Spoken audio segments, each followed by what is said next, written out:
Well, Stephen Lauren, when I first reached out, he told me he has not spoken publicly about this yet, and he felt like it was time to weigh in as the conversations around Joe Biden stepping aside continue to strengthen. I've been in politics a long, long time, and I've never seen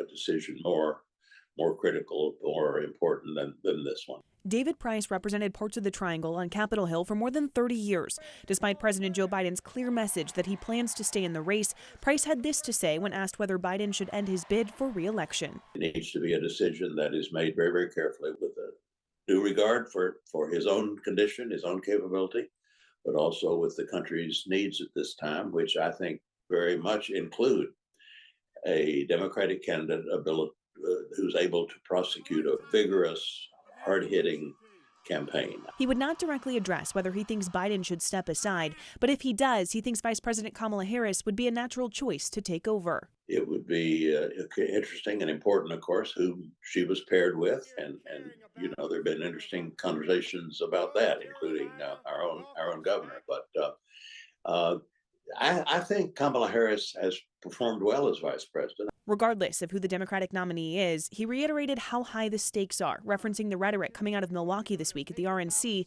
and the concern about the future of NATO if Donald Trump wins in November. This needs to be a full-bore campaign with the issues very, very clear. The stakes just couldn't be higher. And despite some sitting Democrats calling for Joe Biden to step aside, while others are vocal about their support for him to stay in the race, Price does not believe the party is fractured. This is a difficult time for the party, but that doesn't mean we're fractured or divided or at cross purposes.